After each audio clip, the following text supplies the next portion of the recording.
Structure of the atom का next part करेंगे, जो हमने पार्ट 3 नाम दिया है।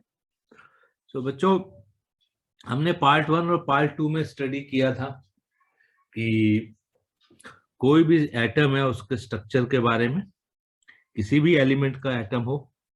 तो रदरफोर्ड एक्सपेरिमेंट था, जिसमें रदरफोर्ड ने बताया था एक्सपेरिमेंट करके कि हर एटम में न्यूक्लियस होता है, उस न्यूक्लियस के अंदर प्रोटॉन्स होते हैं और न्यूक्लियस के अराउंड जो है इलेक्ट्रॉन्स सर्कुलर ऑर्बिट में रिवॉल्व करते हैं, घूमते हैं।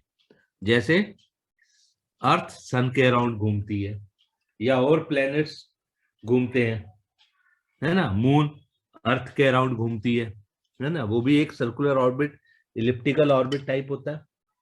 तो ऐसे ही यहां भी इलेक्ट्रॉन्स रिवॉल्व करते हैं न्यूक्लियस के अराउंड में, और न्यूक्लियस के अंदर होता है प्रोटॉन्स। फिर बच्चों हमने बताया था न्यूक्लियस के अंदर प्रोटॉन्स के साथ साथ न्यूट्रॉन्स भी होते हैं।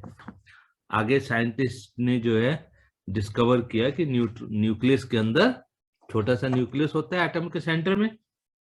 सो वहां पर उसके अंदर न्यूक्लियस के अंदर प्रोटॉन्स के साथ न्यूट्रॉन्स भी होते हैं। सो न्यूट्रॉन और प्रोटॉन दोनों न्यूक्लियस के अंदर होते हैं और न्यूक्लियस के अराउंड इलेक्ट्रॉन्स रिवॉल्व करते हैं। अब बच्चों इसमें आगे हम बढ़ेंगे तो हमें एक नया टर्म आएगा, एटॉमिक नंबर। ये आपको स्क्रीन में दिखाई दे रहा होगा, एटॉमिक नंबर। ठीक है बच्चों। अब एटॉमिक नंबर क्या होता है?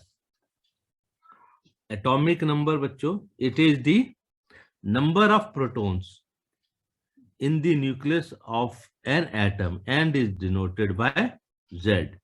ठीक है, कोई भी एटम है उसमें कितने नंबर ऑफ प्रोटॉन्स हैं वो उसका एटॉमिक नंबर होगा, और उसको हम लिखते हैं Z से। सिंबल एटॉमिक नंबर का Z। ठीक है। अच्छा, अब आगे हमें ये भी पता है कि कोई भी एलिमेंट होगा उसके सभी एटम्स एक जैसे होते हैं, कि आयरन के सभी एटम्स एक जैसे ही होंगे। ऐसा नहीं आयरन का एक एटम दूसरे एटम से फर्क होगा, ये मैंने बताया था आपको। सो इसका मतलब है जितने भी एटम्स हैं किसी एक एलिमेंट के, सबका एटॉमिक नंबर एक जैसा होगा, क्योंकि एटम ही एक जैसा है तो सबके एटॉमिक नंबर भी एक जैसा होगा। एक जैसा एटम है मीन्स उसके अंदर एक जैसा न्यूक्लियस है। एक जैसा न्यूक्लियस मतलब उसके अंदर एक जैसे प्रोटॉन्स है, नंबर ऑफ प्रोटॉन सेम है। सो हम क्या कहेंगे? We know all atoms of an element are same. किसी भी एलिमेंट के, किसी एक एलिमेंट के जितने भी एटम्स हैं सब सेम होते हैं। So all the atoms of an element have same atomic number. किसी भी एलिमेंट के जितने भी एटम्स हैं सबका एटॉमिक नंबर क्या होगा? सेम होगा। एलिमेंट बदल जाएगा तो एटॉमिक नंबर बदल जाएगा, पर जब तक एलिमेंट सेम है तो एटॉमिक नंबर हमेशा सेम रहेगा। अब बच्चों इसमें एक और टर्म आती है मास नंबर। एटॉमिक नंबर के साथ एक और टर्म आती है मास नंबर। एटॉमिक नंबर में ओनली प्रोटॉन्स थे, और मास नंबर में क्या होता है? हमको पता है कि we know that protons and neutrons are present in the nucleus of an atom. Proton और न्यूट्रॉन किसमें होते हैं? न्यूक्लियस में होते हैं, हमने पहले पढ़ा है। और इनको हम क्या कहते हैं? प्रोटॉन्स और न्यूट्रॉन जो न्यूक्लियस में होते हैं उनको न्यूक्लियॉन्स। न्यूक्लियॉन्स का मतलब क्या हो गया? Proton and neutron, P and N. Nucleons में दोनों चीजें आती हैं, पी एंड एन। अच्छा, मास जो है मैंने आपको बताया था इलेक्ट्रॉन का नेग्लिजिबल होता है in comparison to mass of a proton और न्यूट्रॉन। ये भी हमने आपको बताया था, नेग्लिजिबल होता है, बहुत कम होता है। इलेक्ट्रॉन का मास तो होता है वो बहुत बहुत कम होता है, तो नेग्लिजिबल मान लेते हैं in comparison to mass of proton और न्यूट्रॉन। सो हम क्या कह सकते हैं? We can say that mass of an atom resides in its nucleus. मतलब जितना भी एटम का मास है कहाँ होता है? उसके न्यूक्लियस में होता है, क्योंकि न्यूक्लियस के अराउंड जो इलेक्ट्रॉन्स हैं उनका मास नेग्लिजिबल अगर हम कर देते हैं तो इसका मतलब है एटम का सारा मास कहाँ होता है? उसके सेंटर में, न्यूक्लियस में होता है। अब मास नंबर क्या होता है? Mass number of an atom is the sum of total number of protons and neutrons. Mass number क्या होता है? Sum of total number of protons and neutrons present in the nucleus. और मास नंबर को किससे denote करते हैं? ए से, capital A से। Capital A is the sign for mass number. ठीक है बच्चों। तो अब क्या है, अगर हम किसी एटम का, किसी भी एलिमेंट का कोई एटम है, उसको उसका नोटेशन करें इन टर्म्स ऑफ उसके एटॉमिक नंबर, मास नंबर और सिंबल, तो उसको कैसे हम लिख सकते हैं? ये देखो, अगर कोई एटम है जिसका सिंबल है एक्स, ये एलिमेंट, सिंबल ऑफ एलिमेंट यहाँ लिखा हुआ है, सिंबल ऑफ एलिमेंट, इसके ऊपर यहाँ पे है मास नंबर, नीचे है एटॉमिक नंबर। मास नंबर कैसे डिनोट करते हैं? ए से, एटॉमिक नंबर जेड से, और ये हो गया सिंबल, है ना। ये क्या, एक्स क्या है? सिंबल ऑफ एलिमेंट, है ना, जो भी एलिमेंट है उसका सिंबल है। आयरन है तो आयरन का सिंबल, तो जैसे नाइट्रोजन है, नाइट्रोजन का एग्जांपल दिया, नाइट्रोजन, तो नाइट्रोजन एलिमेंट का सिंबल एन हो गया, नीचे उसके क्या आ गया? एटॉमिक नंबर, ऊपर 14 मास नंबर। मतलब इसमें ए क्या है? ए इज इक्वल टू 14 और जेड क्या है? 7। तो इस तरह से हम किसी भी एलिमेंट को उसके मास नंबर और एटॉमिक नंबर से लिख सकते हैं।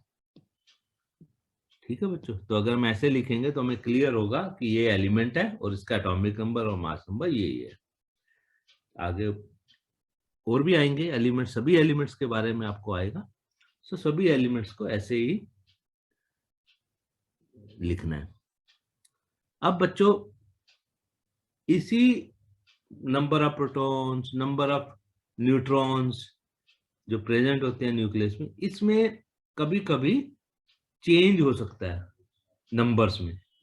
एक ही एलिमेंट के नंबर ऑफ प्रोटॉन्स या नंबर ऑफ न्यूट्रॉन्स वेरी भी कर सकते हैं। जब वो वेरी करते हैं तो क्या हो जाता है, वही एलिमेंट वही है, पर उस एलिमेंट के हमें और उस एलिमेंट के हमको और डिफरेंट फॉर्म मिलती है, जिनको हम कहते हैं आइसोटोप्स और आइसोबार्स। तो पहले बच्चों हम आइसोटोप्स पढ़ेंगे, आइसोटोप्स। तो ये आइसोटोप्स है, आइसोटोप्स पहले देखते हैं क्या होता है, फिर आइसोबार्स करेंगे। सो आइसोटोप्स क्या है? जैसे एग्जांपल पहले हम देखते हैं, example of isotopes are protonium, protium, deuterium and tritium of hydrogen. मतलब ये डिफरेंट फॉर्म्स हैं हाइड्रोजन की। ठीक है, ये आइसोटोप्स हैं। आइसोटोप्स कैसे हैं अब मैं आपको बताता हूं कि प्रोटियम क्या होता है, ड्यूट्रियम क्या होता है और ट्राइटियम। तो एक तो आपको वर्ड से समझ आ रहा होगा, ड्यू डी से है, दो, मतलब कुछ दो जैसा होगा, ट्राइटियम तीन जैसा होगा। ठीक है ना बच्चों। सो अब हम इनको समझने की कोशिश करते हैं। तो बच्चों, प्रोटियम को हम कैसे लिखते हैं? देखो, प्रोटियम को हम लिखते हैं, प्रोटियम क्या होता है? ये प्रोटियम कैसे लिखते हैं? ये हाइड्रोजन होता है, हाइड्रोजन एटम होता है। प्रोटियम क्या है? एक हाइड्रोजन एटम होता है,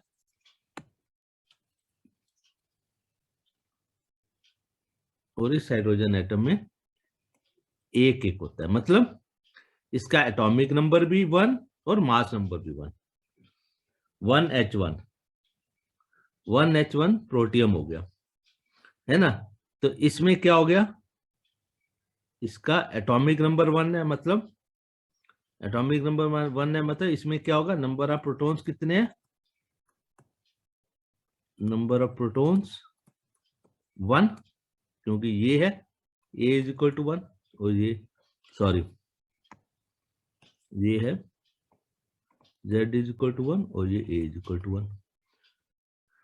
ठीक है ना।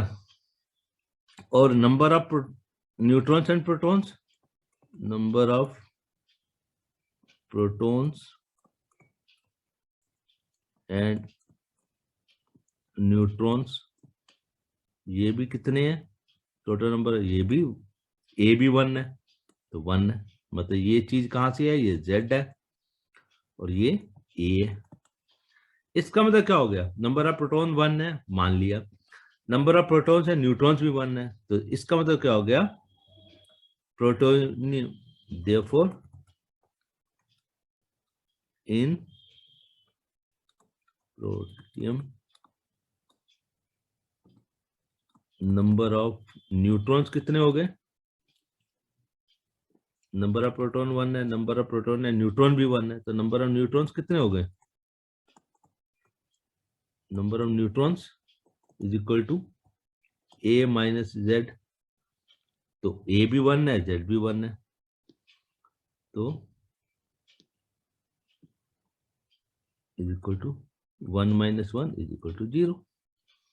सो आपको जब भी नंबर ऑफ न्यूट्रॉन्स लिखने हो किसी भी एलिमेंट में तो क्या होगा, तो मैं यहां लिख देता हूं, number of neutrons in an atom is equal to A minus Z, है ना। जेड नंबर ऑफ प्रोटॉन्स है, ए नंबर ऑफ प्रोटॉन्स और न्यूट्रॉन्स है, दोनों को माइनस करेंगे तो ए माइनस जेड वो नंबर ऑफ न्यूट्रॉन्स होंगे। तो यहाँ पे प्रोटियम में 0 होगा। अब आते हैं ड्यूटेरियम में। तो बच्चों ड्यूटेरियम में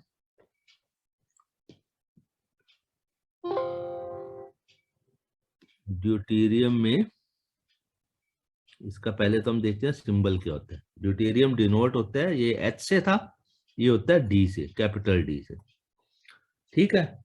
और इसमें क्या होता है ड्यूटेरियम में,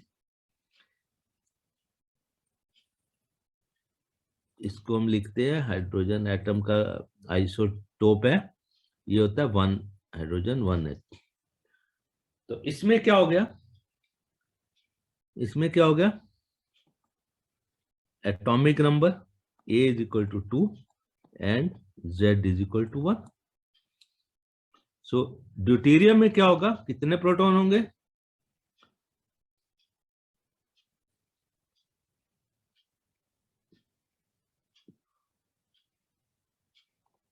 number of protons in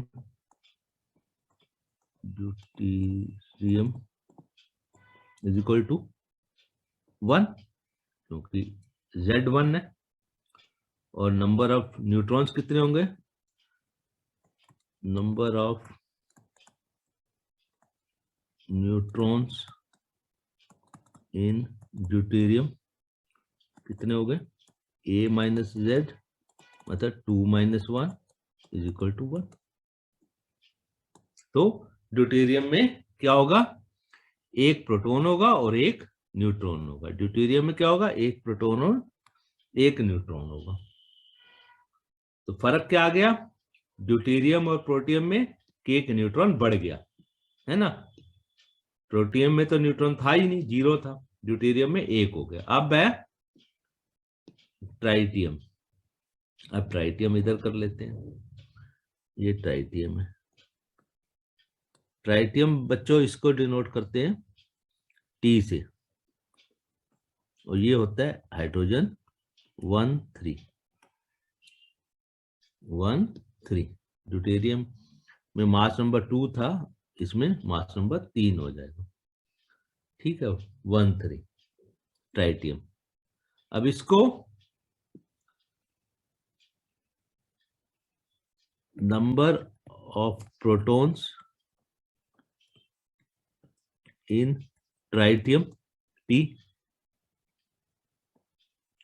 tritium is equal to कितना होगा, Z इज इक्वल टू 1, है ना। ये Z है, ट्राइटियम में ये 1 क्या होता है, नीचे वाला ये Z होता है, और ये वाले को ये A होता है ना। सो हम बार बार नहीं लिखेंगे, कंफ्यूजन होगा। सो number of protons in tritium 1. So number of neutrons in tritium, number of neutrons in tritium कितना होगा, is equal to A minus Z is equal to 3 minus 1 is equal to 2। मतलब ट्राइटियम में number of neutrons 2 हो जाएंगे। तो number of protons तो isotope में same है, आइसोटोप में कोई भी आइसोटोप होगा तो इसका मतलब क्या हो गया, आइसोटोप में नंबर ऑफ प्रोटॉन्स तो तीनों में से एक जैसे आ रहे हैं, 1 1 1। फर्क क्या आ रहा है, नंबर ऑफ न्यूट्रॉन्स में। नंबर ऑफ न्यूट्रॉन्स प्रोटियम में 0 है, ड्यूटेरियम में 1 है, और ट्राइटियम में नंबर ऑफ न्यूट्रॉन्स 2 हो गए। ठीक है बच्चों यहां तक। अब आइसोटोप्स क्या होते हैं, तो isotopes are defined as the atom of the same element, same element के atoms.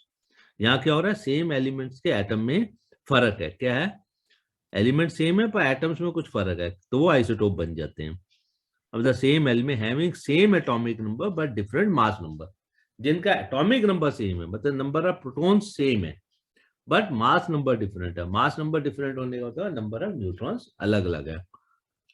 Isotopes of an element है, अब आइसोटोप्स ऑफ एन एलिमेंट क्या होते हैं, इनकी केमिकल प्रॉपर्टी सेम होती है but physical properties are different. तो ये इंपॉर्टेंट है बच्चों कि आइसोटोप में कोई पूछे केमिकल प्रॉपर्टीज डिफरेंट आइसोटोप्स की क्या होती हैं, केमिकल प्रॉपर्टीज सेम होती हैं, उनके फिजिकल प्रॉपर्टीज में फर्क होता है। फिजिकल प्रॉपर्टीज कौन सी होती हैं, मास है ना, मास फिजिकल प्रॉपर्टी है, सो साइज, ये सब फिजिकल में आता है। केमिकल में बॉन्डिंग रिएक्शन जो होते हैं वो केमिकल प्रॉपर्टीज में आता है। तो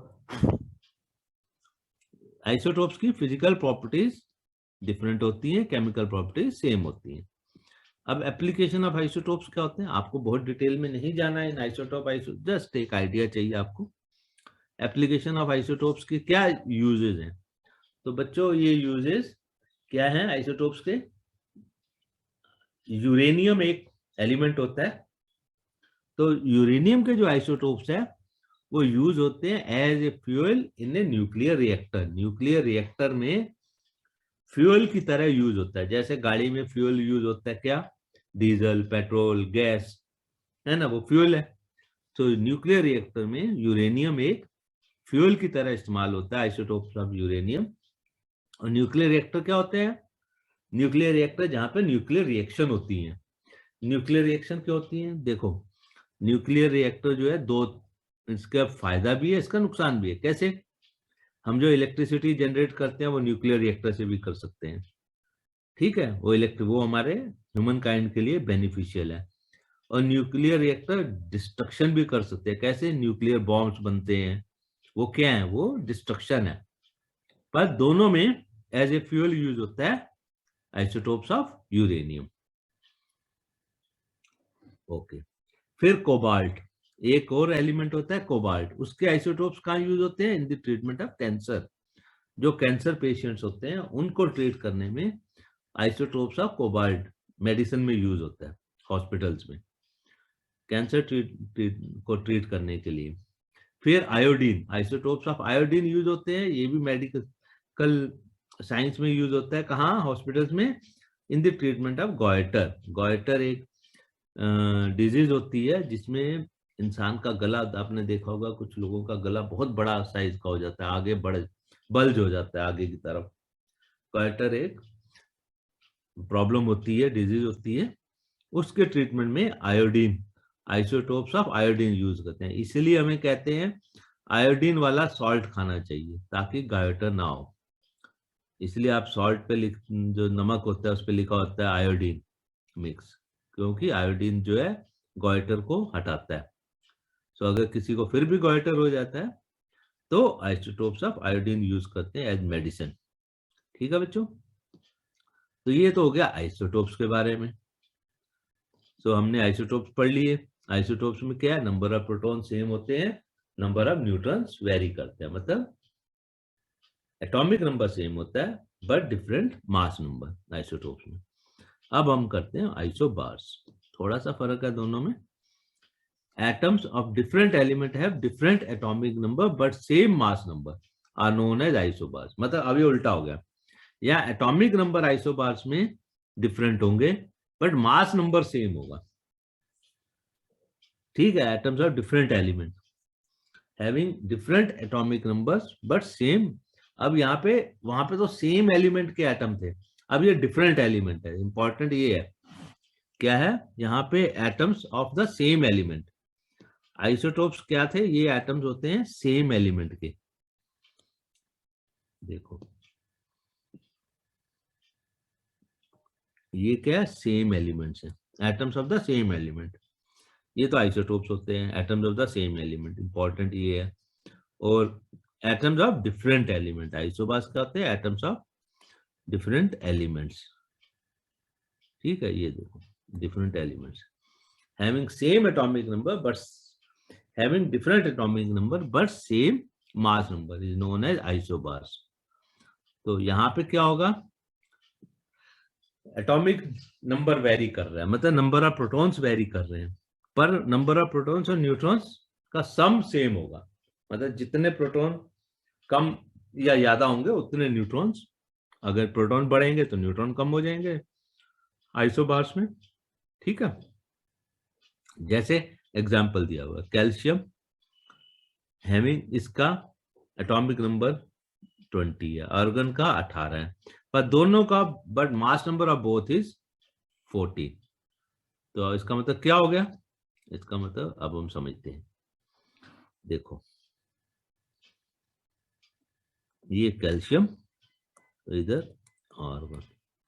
कैल्शियम का Z कितना है? Z इज इक्वल टू 20, और आर्गन का क्या है? 18। ए नहीं है, AR है argon. Okay,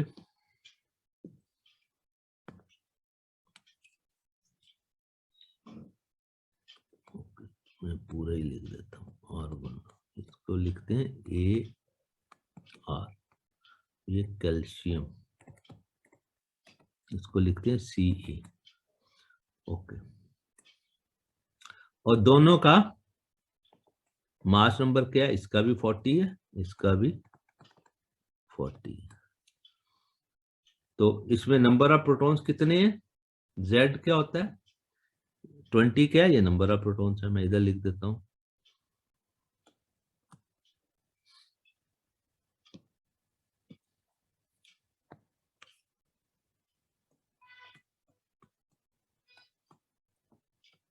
number of protons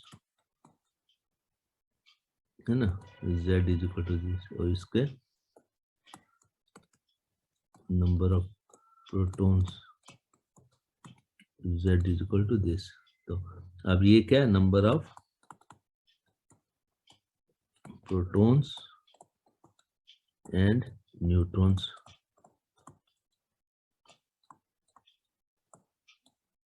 A is equal to this, इसका number of protons and neutrons, ये। ठीक है ना? अब number of neutrons in calcium कितना होगा? A माइनस Z, मैंने ऊपर आपको बताया था नंबर ऑफ न्यूट्रॉन्स निकालने हो तो क्या होता है? A माइनस Z, ये मैंने बताया था आपको। यहाँ पे नंबर ऑफ न्यूट्रॉन्स किसी भी एटम में देखने हो तो क्या होता है? A माइनस Z, है ना? सो वही हमने यूज किया, A माइनस Z कैल्शियम में। तो A माइनस Z का मतलब क्या होगा? Equals to 40 minus 20 is equal to 20, और number of neutrons in argon is equal to A minus Z is equal to हो गया 40 माइनस 18 इज इक्वल टू 22। मतलब क्या हुआ? न्यूट्रॉन्स कैल्शियम में 20 है और आर्गन में 22 है, जबकि प्रोटॉन्स जो है कैल्शियम में ज्यादा थे, 2 ज्यादा थे, यहाँ 20 थे वहां 18 थे। तो कंपेंसेट हो गए, यहाँ न्यूट्रॉन्स यहाँ बढ़ गए आर्गन में और यहाँ कम हो गए, क्योंकि नंबर ऑफ प्रोटॉन्स और न्यूट्रॉन्स का सम तो दोनों का एक जैसा है, 40 है। सो ये हो गया आइसोबार्स। सो बच्चों इसके साथ ये चैप्टर 4 आपका कंप्लीट हो जाता है। फिर भी आप लोगों को कुछ भी डाउट हो, कुछ क्वेरी हो, सो स्टडी कॉर्नर में, ऐड गुरुस के स्टडी कॉर्नर में जाकर आप लोग अपनी क्वेरी लिख सकते हैं और आपको सुटेबल रिप्लाई दे दिया जाएगा। ओके बच्चों, गुड लक, पढ़ते रहो, मेहनत करते रहो।